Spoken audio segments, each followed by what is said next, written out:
Hello everyone, welcome to this week's video from the Purple Penny. My name's Mark. I own and run the Purple Penny along with my wife Catherine. We had a week off last week because it was some public holiday. I'm not sure exactly what it was for, but we're back again this week. We try to have these videos at about this time every week, which is 12 PM Adelaide time on Mondays.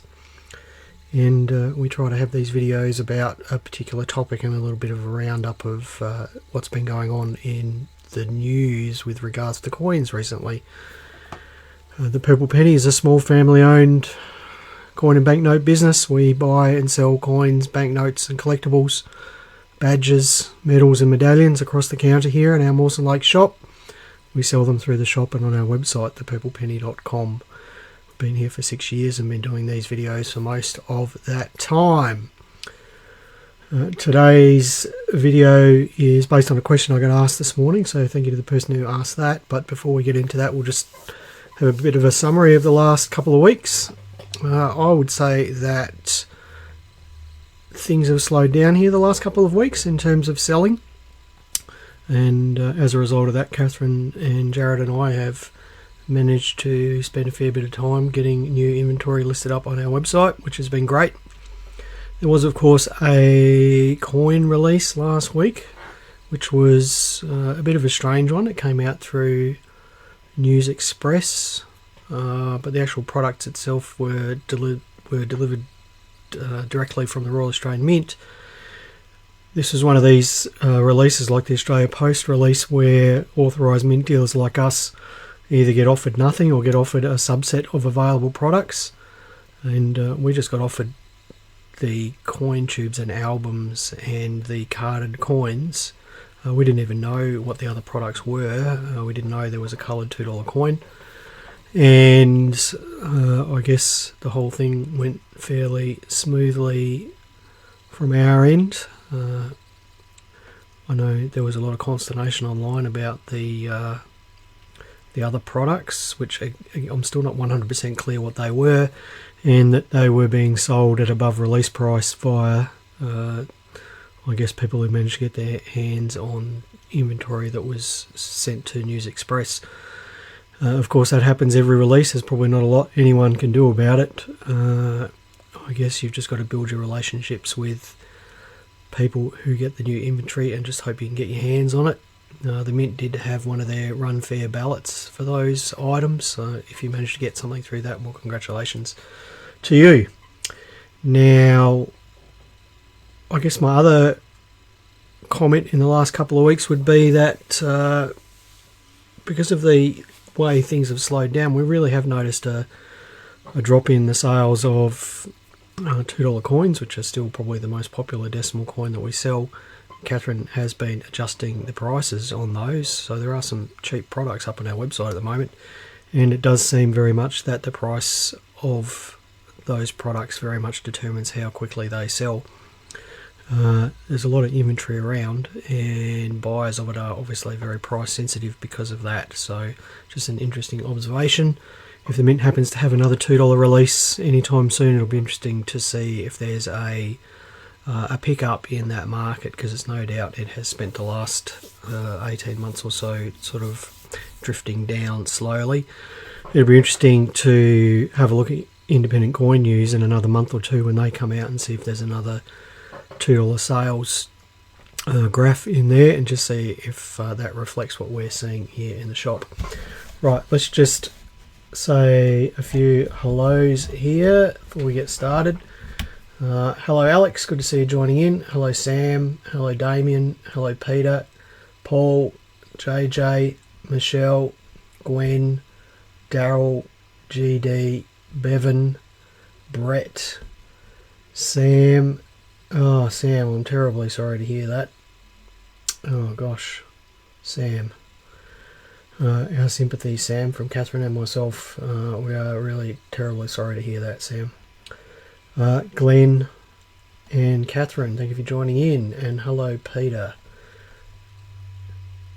and Graham and Rand. Hello everyone, thank you for joining in. Now, I thought I'd kick off with just a bit of uplifting news that I spotted last night. Oh, actually, before we do that, we'll just talk about collecting and security, and thank you to Catherine for sharing an article with me in the paper from over the weekend. There's a new collectibles TV program going to appear on Channel 9. I want to say Channel 9 or Foxtel or something, I'm not sure. But there was a story in the paper about a person here in Adelaide who collects sports memorabilia, signed jerseys or Guernseys, whatever your chosen word is. And it was just interesting that the gentleman's name was in the article. The number of signed Guernseys that he had was in the article. It was pointed out in the article that he preferred to keep his items at home because he liked to be able to look at them. And one particular highlight was, of course, that he had a Michael Jordan Guernsey that was valued at over $1 million, and it was home as well. Now, I'm sort of pleased with that gentleman that he's got a great collection and he's very happy about it, but unfortunately people know his name and his face now, and maybe his neighbours didn't know that he had a collection, and certainly now they probably do. And while they might not be the problem, if they were to tell someone that their neighbour has all these valuable collectibles at home and that got into the hands of the wrong person, then, you know, that's an obvious security risk. So Catherine and I are very much of the opinion that if you do collect coins, you should try and keep it to yourself, and if you can't keep it to yourself, then you should choose to store most of your collection somewhere else other than your house. It is unfortunate, but in today's world, security is a real problem, and you know, we want to keep our collection. We don't want it to be stolen from us. So thank you to Catherine for sharing that story with me and suggesting that I talk about it today. Now, a bit of an uplifting story before we get into the serious stuff. A man in the UK in 2023, inspired by the BBC TV comedy The Detectorists, bought a second-hand metal detector on eBay. I don't know if you have seen The Detectorists. There's 2 or 3 series of that show. A lot of them are available on YouTube. I believe that some of them might be available on various streaming services. It's about 2 English gentlemen who are metal detectorists. Quite a funny show. So inspired by that show, this gentleman in the UK got permission to search a field in Buckinghamshire. The owner of the field said that the field had been searched a lot in the last 100 years and there really hadn't been anything found in it for over 100 years. Anyway, so this gentleman with his second-hand metal detector got a signal, dug down about 20 centimetres, couldn't find anything, went off and kept looking around, decided he'd come back and try and dig the hole a bit deeper, which he did, and he found a earthenware jug with just over 1,000 silver coins in it in the field. And the silver coins date from the 1560s through to the early 1640s, and if you know your English history, early 1640 is the English Civil War, the Parliamentarians and the Royalists, and it's believed that this hoard of over 1,000 coins was probably buried just before the Battle of Aylesbury, which was a big English Civil War battle that was fought near this field. And it's either the life savings or the significant part of the savings of a nobleman who attended the battle, or perhaps it might have even been the payroll for either the Royalists or the Parliamentarians that was never collected. So amazing find there. This gentleman's fines over 1,000 coins are being sold at auction, I think tomorrow in the UK, and the proceeds will be split between him and the landowner, and all inspired by a quite funny TV show on the BBC. Just share a little purchase that we made on Friday. You may have seen me pop this up on Facebook. On Friday. I've been wanting one of these for a while. You might know that we're in Adelaide, and here in Adelaide for a long time it was the centre of the production of Holdens. There was the last Holden factory was out at Elizabeth, which is about 10 minutes away from here, I guess, and there was another factory at Woodville before then, and so as such, not only are Holdens very popular here in South Australia, Holden memorabilia is very popular. This is an employee badge from General Motors Holdens, and from what I understand, this probably dates sometime in the 1950s. You can tell that from the logo and the fact that it's called General Motors Holden. So this was after it was taken over by General Motors in the USA. Quite an interesting little badge. It's about, I guess, about 40 millimeters, a 40 millimeter oval with a card insert with an employee number on it, to be worn by employees and used for payroll and things like that. So quite an interesting little piece of Holden memorabilia there.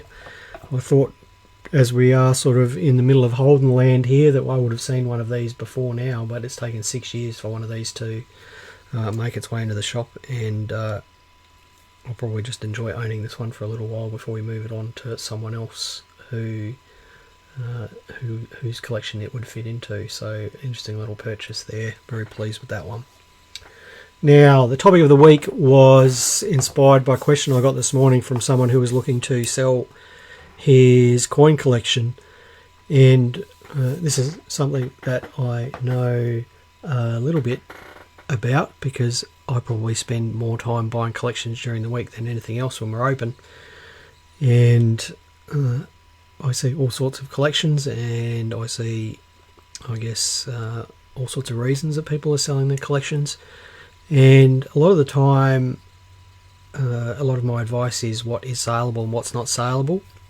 Obviously we buy things here, but some people do decide to sell their collection somewhere else, so I thought today I would just explain some of the things that you need to take into account when you're selling collection and how to sell it.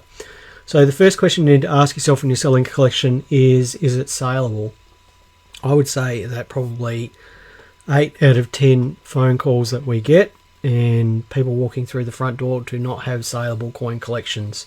And that's because collections of circulated 20-cent pieces and 50-cent pieces and $2 coins are not saleable. There may be 1 or 2 pieces in there that are saleable, such as purple coronations, or if you're lucky enough to find a 2012 red poppy in change, or maybe decimal change over dollar coins, they may be saleable. But accumulations of circulated decimal coins, other than those couple of examples I just gave you, and round 1966 50-cent pieces, are not saleable. And I don't mean that sort of because you can't make a profit out of it. I just mean that they are not saleable because anyone with, a few $1,000s can go to the bank and get out a few $1,000s worth of 50-cent pieces and 20-cent pieces and dollar coins, and if they're patient, they will find everything that is in those collections. So they are not saleable. I guess the other thing is you've got to look at whether the items in the collection are so common that they become unsaleable. And this is not circulation coins. This could be things like decimal first day covers from the 1970s and 80s, 1988 bicentenary $5 coins, PVC damaged 1977 through to 82 mint sets. These are all extremely common items that either A, are not saleable because they are so common, or B, they are not saleable because they're damaged. So how do you know what's saleable or not? Well, if you're here in Adelaide, you're always welcome to contact us and send us some pictures and we can provide you with some advice. Otherwise, you are going to be very much dependent on advice from auction houses or other collectors. The next thing to decide is what does the collection actually consist of? And this is very much decides the avenue that you would sell things. What do I mean by this? I mean that if you have a collection of beautiful ancient coins, I wouldn't necessarily think that selling those through a buy-sell group on Facebook would be the best idea. I think the best channel would be direct to an ancient coin dealer or via a specialised auction house. Similarly, if you have a collection of common mint and proof sets, let's say dating from 1977 through to the middle of the 1990s, I wouldn't think that a premium coin auction house would be the ideal venue to sell those sorts of things. Perhaps either selling them yourself directly to collectors or to a coin dealer might be the best avenue for those. So one sales avenue does not fit all collections. The next thing is to evaluate the market conditions. Right at the moment, the market for trade tokens, Australian trade tokens, is right down. So is it the right time to be selling a premium collection of Australian trade tokens? Maybe not. Do you think the price is going to turn around? Well, if you do, hang on to them. But if you think the market is going to continue to go down, then maybe moving them on is the best thing to do. The next thing is that you are going to have to do your own value research. If you can find a coin dealer that will do a paid valuation of a collection, that is to value a collection in retail terms, and generally if a dealer will provide that, they'll charge you for that process because you are using their time and their expertise to work out how much you can sell your things for.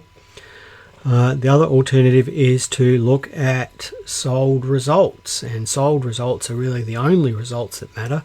Asking prices on eBay and Facebook marketplaces and even Renix catalogue values are fairly useless. You need to look at where the market is right now, what things are actually selling for, and then you need to make a decision about what things are worth. We do have the odd person coming in here who I guess thinks that they're being a bit tricky and tries to pump us for information, and then makes it obvious that they're selling things elsewhere. That sort of approach is very much frowned upon. Catherine and I don't go begging information off of other people, and if you're in the business of selling your own stuff, then the least thing that you can do is do your own research on what things are worth and not rely on others to spoon feed you that information. Should you always sell all your items one way or another? And the answer to that is no. You may have a collection that some of it is best gone into a specialist coin auction, some of it goes into a generalist auction, some of it gets sold to a coin dealer, some of it just gets banked. So that's it's not, as I said, it's not one size that fits all.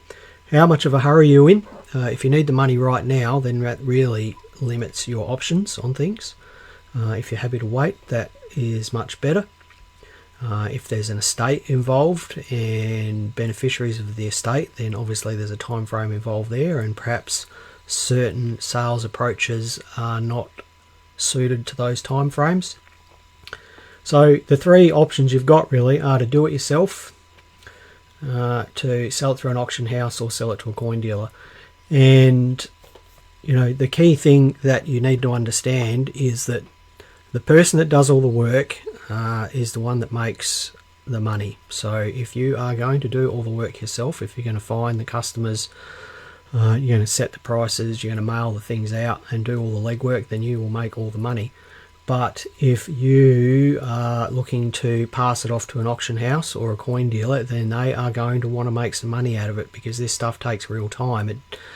There's no point buying $50 items for $45. You're just not going to get that. So you need to be realistic if you're going to sell via auctions or to a coin dealer, that they are not going to net you retail values. That's just not how it works, because they are the ones that are going to end up doing the majority of the work. Just have a look at some of the comments before we go to the next slide. Hello Stuart, hello Patrick, hello Andrew. Hello Cam. Paul says, how reliable are Renix values? Like all catalogues, Paul, catalogues are just an indication. The market moves too quickly for printed catalogues, and often the sources for information, I'm not singling out Renix here, the sources of information for printed catalogues are not necessarily reliable either. The way to think about Renix is that at some point some dealer has supplied Renix with values of what they want to sell things for, and that's where they get their values from. Now, what does that mean? It means that if a dealer has a huge customer base and consistently achieves higher retail values for things, and they would say things are worth more. If you're a smaller dealer like us, where we only have a small customer base, we have to price things more competitively to get them to move on. So you can see how the prices can vary there.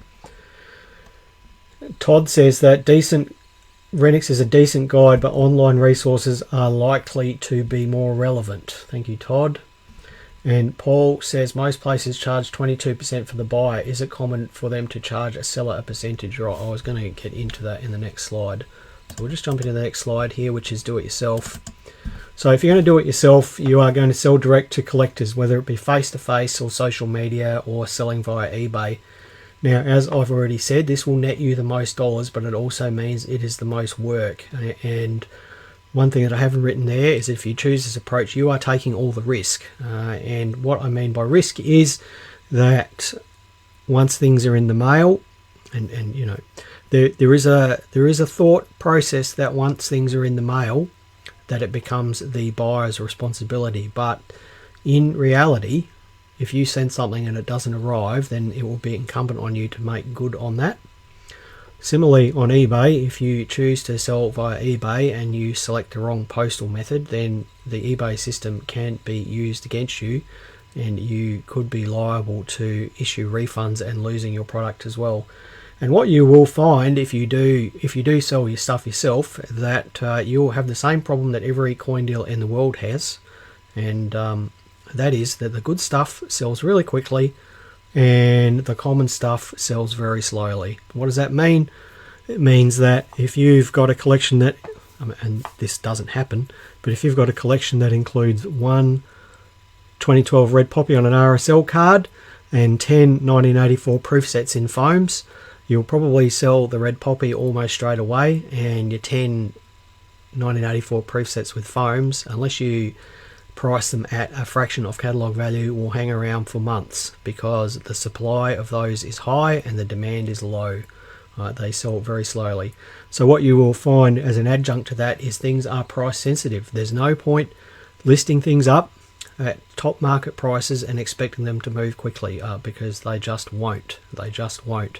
So what does that mean? It means if you're going to do it yourself, you need to think about bundling stuff up in lots if you want to move it on quickly, or making it cheap if you want to move it on quickly. Now obviously there's security issues around face-to-face transactions.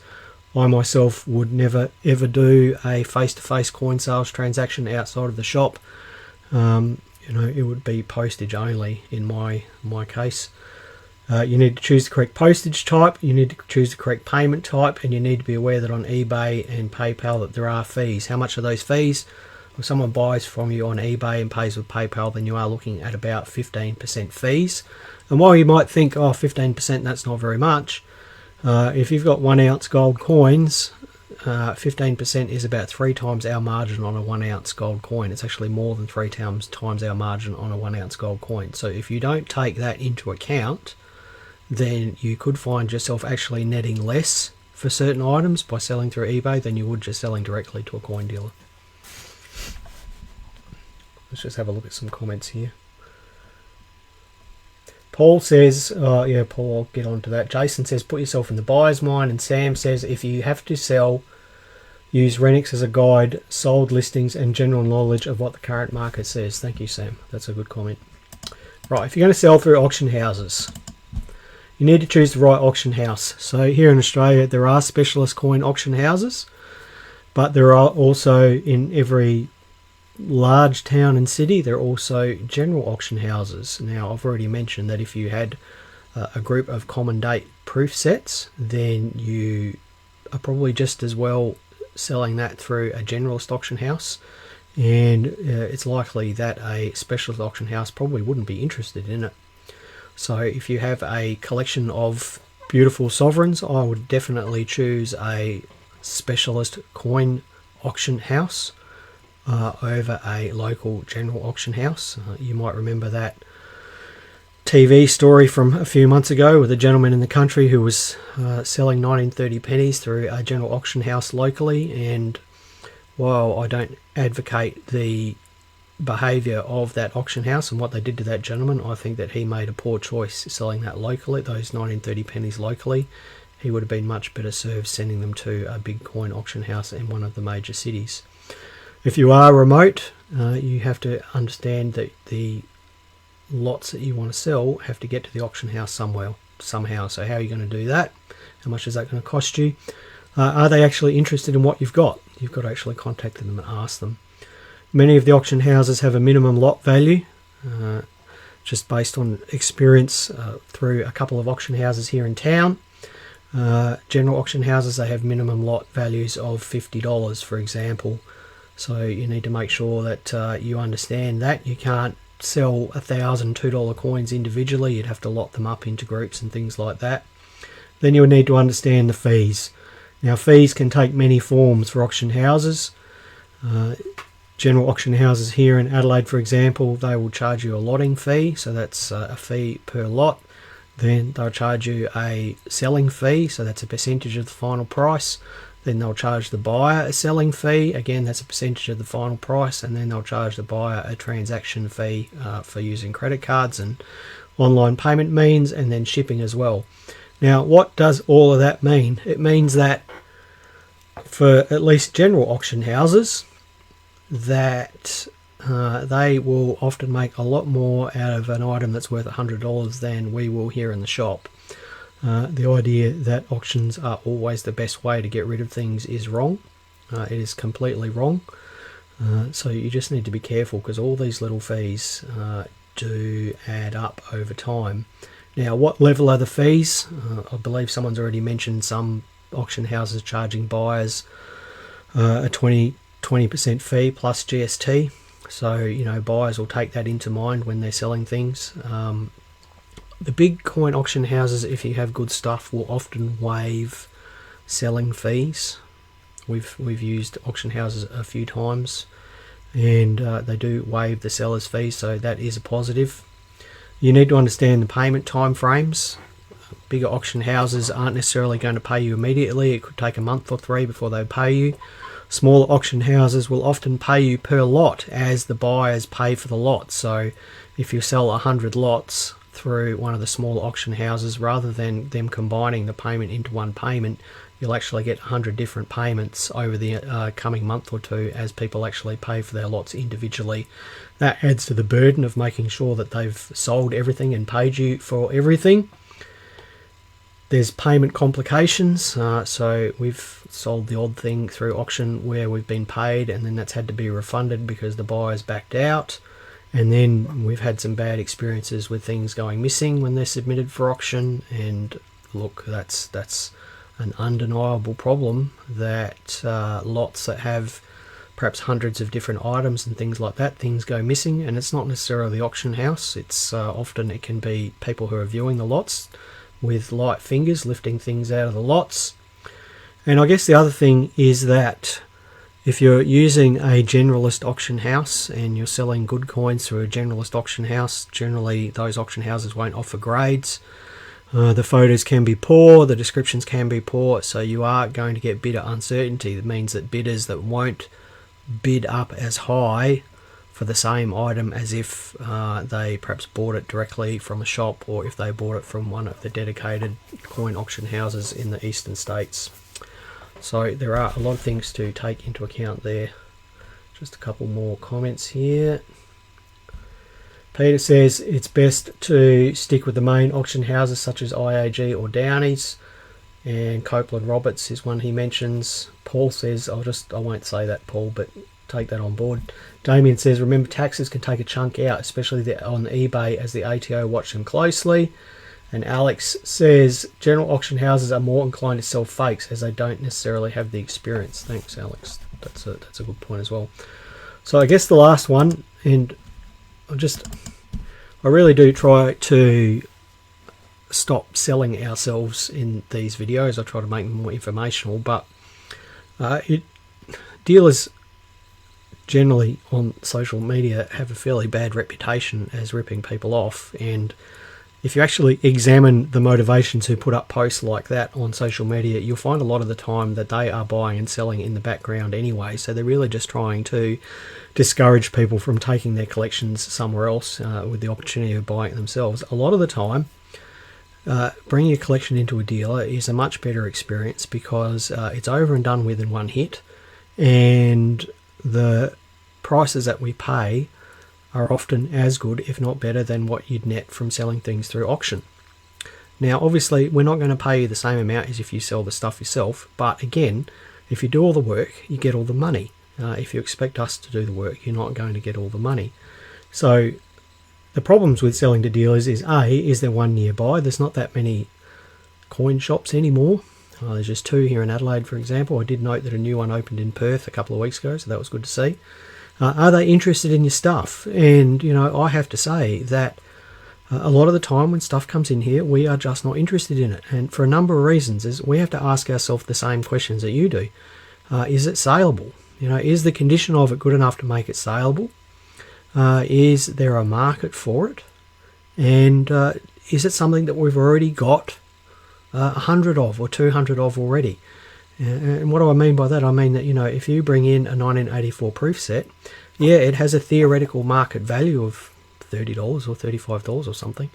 But if I've got 60 of them already, when am I going to sell the one that you bring in? And the answer is probably never. So, I'm probably not going to be that excited in your 1984 proof set if you bring it in. If it's in with a bunch of a whole lot of other stuff, we will always do our level best to buy the whole lot. But if you bring in a proof set by itself, the chances are we'll just pass on it. Now, what percentage of retail value do we offer? The answer to that is it depends. There's no hard and fast answer. It's certainly not like on Pawn Stars and things like that where we offer half a retail value. We offer anywhere from 30% of retail value to 95% of retail value. And most things are, somewhere in the middle there, 60 or 70% of retail value. It depends on a number of things, what the product is, how many we've got already, how quickly we think we can sell it, what we perceive the market to be and things like that. And I guess how much work there is in selling these things. Jared does a lot of the work for us these days, taking photos and creating draft listings, and Jared costs us. It costs us money to hire Jared, so every minute that he works on something is another dollar that adds to the cost of an item. So what does that mean? It means that there's no point buying a $10 item and selling it for $15 if we have to pay Jared to create a listing on the website, because by the time it's all done, we're losing money on those sorts of things. So, unfortunately, we have to make business decisions. Now, what are the advantages of it? Quick payment. If you bring a collection in here, then we'll pay you with cash or bank deposit straight away, and the whole transaction is usually over and done with within a few hours.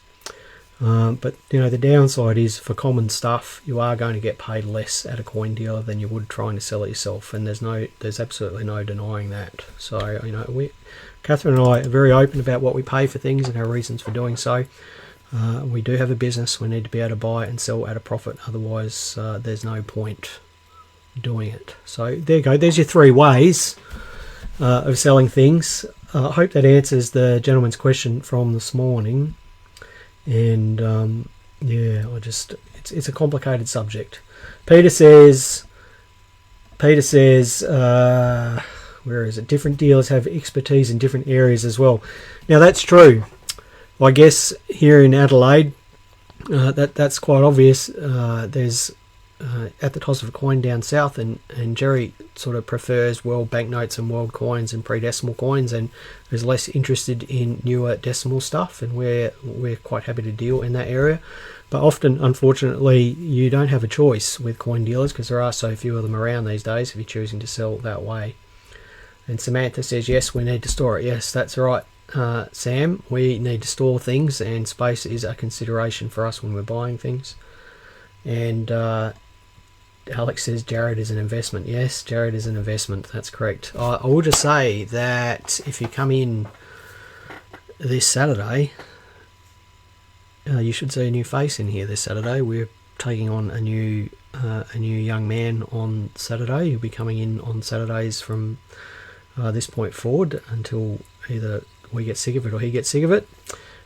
His name is Sebastian, so if you happen to come in on Saturday in the next week or two and you see Sebastian behind the counter, please make sure to say hello. He's a very enthusiastic collector. He's been one of our customers for a little while now, and we decided that we'd take him on board. He's coming in for his induction in about 20 minutes, and he'll be coming in on here on Saturday morning. So Catherine and I are both looking forward to that. We hope he's looking forward to it as much as us. The last thing is I'm still doing the push-up challenge. I've got 2 more weeks to go. 3,302 push-ups I have to do. Saturday was the biggest day. We did 200 on Saturday. There's a link in the video description if you feel like donating. Trying to raise money for a youth mental health program, so a free mental health service for people aged under 25. Many of those offices around Australia, and I think it's a great cause for people, and it's a good bit of exercise for me. 200 was a struggle, I can tell you. It took me an hour to get through all of those. So if you do feel like making a small donation, then that money is going to go to a good cause, and thank you to all the people that have donated so far. Right, that's it for now. Bye for now, everyone. Have a great week and happy collecting. Thanks for watching, and we'll be back next week at the same time. Bye now.